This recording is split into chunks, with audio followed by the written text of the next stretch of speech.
Every day, your computer faces invisible threats you cannot see.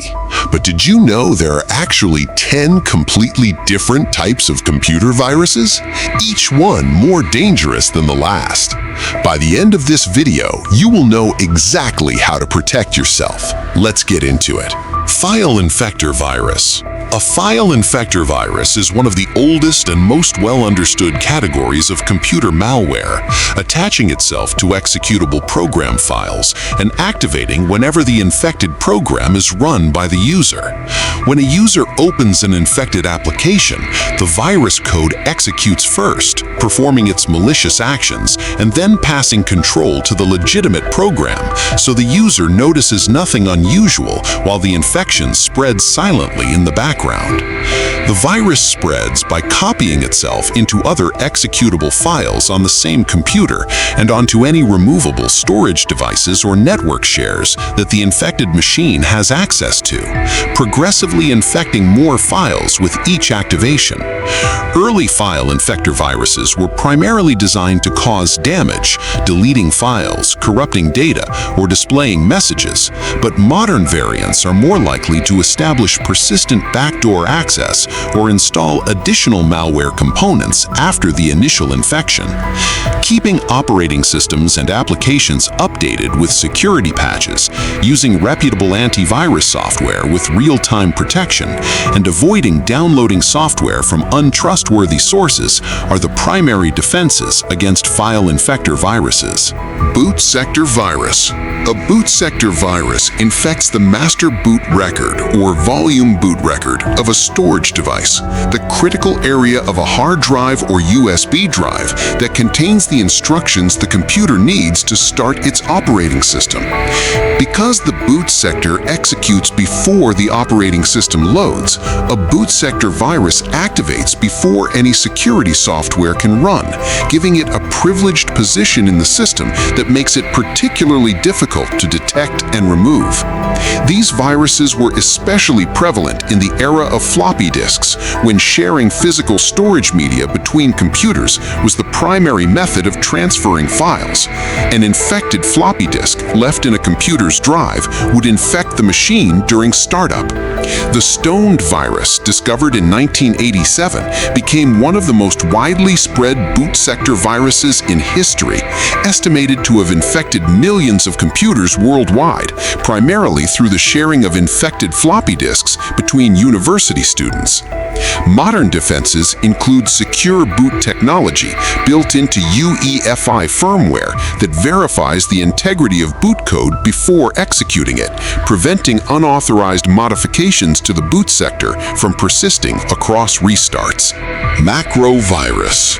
A macro virus is embedded within document files, most commonly Microsoft Office documents, including Word files, Excel spreadsheets, and PowerPoint presentations, exploiting the macro programming functionality built into these applications.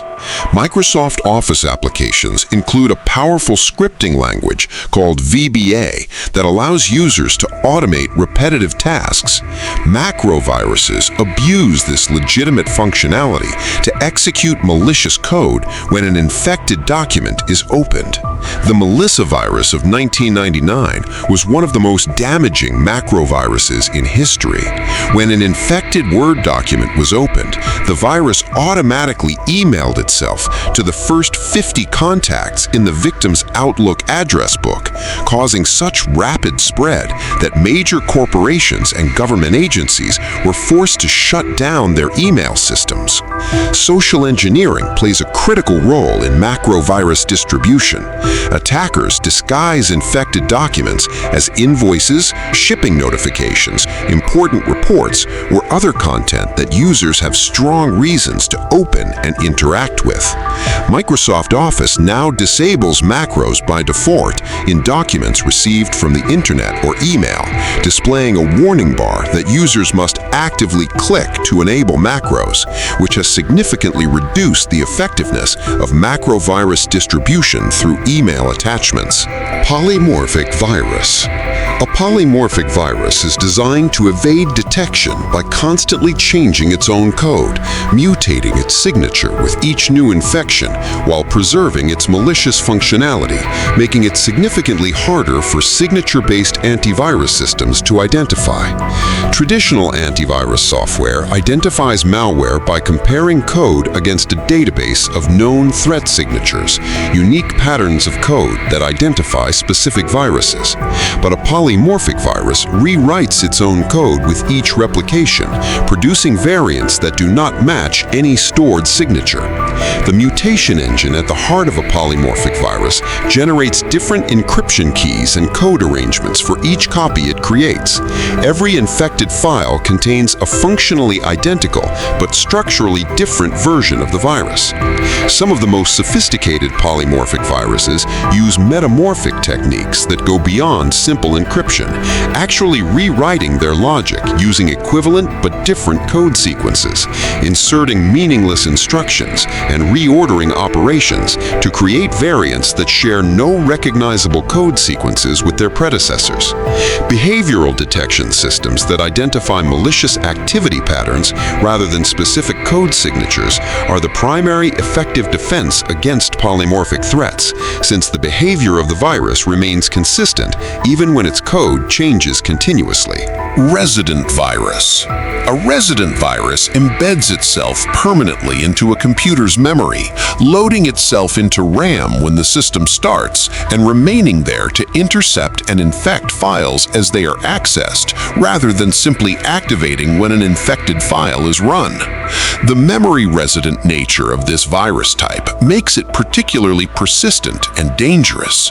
Because it operates from within the system's memory rather than being confined to a specific file, it can intercept file operations at the operating system level and infect clean files as they are opened or copied.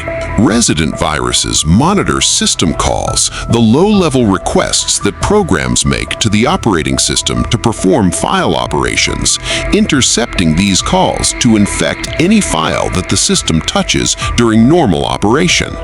The Jerusalem virus, first discovered in 1987, became one of the most widely known resident viruses, remaining memory resident after initial activation and deleting any program files run on a Friday the 13th, with its unusual trigger condition making it memorable in early computer security history. Removing a resident virus is more complex than simply deleting an infected file, because the virus lives in memory.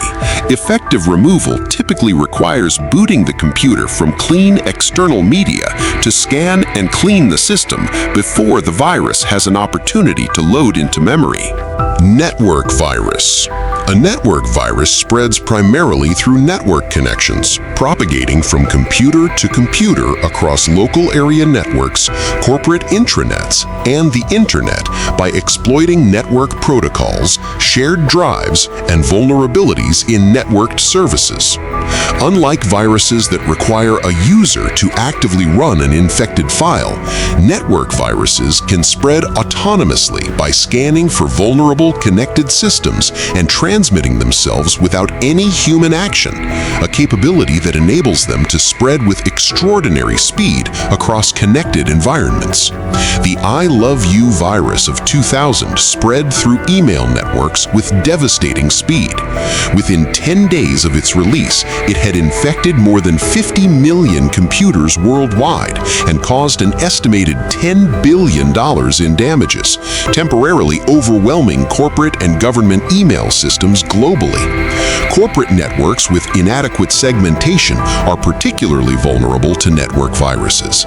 Once a single machine on the network is infected, the virus can rapidly propagate to every other connected system before security teams have time to respond.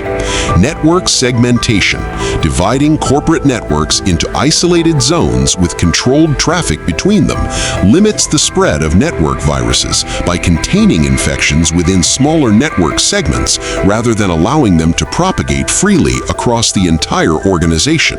Stealth virus. A stealth virus uses active deception techniques to hide its presence from antivirus software and system administrators, intercepting requests to examine infected files or system areas and returning false clean data to fool security tools into believing the system is uninfected. When antivirus software attempts to read an infected file to check for malware, a stealth virus intercepts that read request at the operating system level and returns the original uninfected version of the file. The security software never sees the actual infected content it is trying to examine. Some stealth viruses hide changes to file sizes caused by their own code. When a virus appends itself to a file, it increases the file size, but a stealth virus intercepts size queries and reports the original pre-infection size to prevent the size change from being noticed. The brain virus of 1986, widely considered the first PC virus, incorporated primitive stealth techniques, redirecting attempts to read the infected boot sector to display the original clean boot sector, hiding its presence from basic inspection. Booting from trusted external media that loads a clean operating system environment, preventing the stealth virus from loading and intercepting security tool queries, is the primary technique for detecting and removing stealth viruses that successfully hide from security tools running within the infected operating system. Multipartite virus. A multipartite virus uses multiple infection strategies simultaneously, infecting both executable files and boot sectors, making it more difficult to fully remove, because eliminating one infection vector while leaving the other allows the virus to reinfect the cleaned components. The combination of infection methods gives multipartite viruses multiple pathways to persistence. If an antivirus tool cleans infected executable files but misses the boot sector infection, the boot sector virus reinfects executable files during startup before the next security scan can run. Antivirus tools must identify and clean all infection vectors simultaneously to successfully eliminate a multipartite virus. Cleaning only the file-based component while leaving the boot sector infected will result in the infection immediately re-establishing itself. Invader was one of the early well-documented multipartite viruses, infecting both program files and the hard disk boot sector, with the dual infection approach significantly complicating removal efforts that were successful against single-vector viruses of the same era. Complete system scanning that examines both file systems and boot sectors simultaneously, combined with the ability to clean infections in both locations in a coordinated way, is required from antivirus software to successfully address multipartite infections. Sparse infector virus. A sparse infector virus deliberately limits how often it infects files, only infecting every 10th file encountered, or only infecting files of a specific size range, or only activating on specific dates to avoid detection by reducing the frequency of its malicious activity.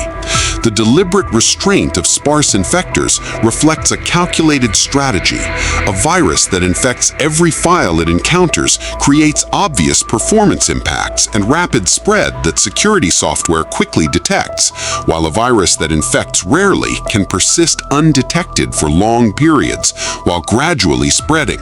Some sparse infectors use counter-based logic, tracking how many files they have examined and only infecting when a specific count is reached, creating long intervals between infections that reduce the statistical chance of the infection being noticed during routine security scans. The low infection frequency of sparse infectors means they can remain on a system for months before security tools accumulate enough evidence of their presence to generate a detection, maximizing the time available for the virus to spread to other systems before being discovered. Regular comprehensive system scans, rather than relying solely on real-time protection, are particularly important for detecting sparse infectors because their infrequent activity may not trigger real-time alerts. Scheduled full system scans provide the most reliable detection opportunity. Encrypted Virus. An encrypted virus protects its malicious code using encryption, scrambling the virus body so that it appears as meaningless data to signature-based detection systems, and including a small unencrypted decryption routine that unscrambles the virus code each time it needs to execute. The encryption transforms the virus body into a different-looking block of data with each infection. Only the decryption routine remains consistent across variants, and while security researchers can target the decryption routine as a detection signature, sophisticated encrypted viruses change even this component. The Cascade virus of 1988 was one of the first widely analyzed encrypted viruses. Its encryption was relatively simple by modern standards, but demonstrated the fundamental principle that would evolve into the far more sophisticated polymorphic and metamorphic malware families. Security researchers analyzed the decryption routines of encrypted viruses to develop detection signatures, but the evolutionary pressure of detection has driven virus authors to develop increasingly sophisticated encryption and decryption mechanisms that resist signature extraction. Emulation-based detection creates a safe virtual environment in which suspicious code can be executed, allowing the encrypted virus to decrypt itself in a controlled sandbox where its true malicious code is revealed and can be analyzed and detected without endangering the real system. That covers 10 computer viruses more dangerous than you think. If this video helped you understand something new, make sure you subscribe to ByteSimple right now, because next week we are breaking down 10 VPN services that protect your privacy. And trust me, you do not want to miss that one. Drop a comment below and tell us which computer virus surprised you the most. See you in the next one.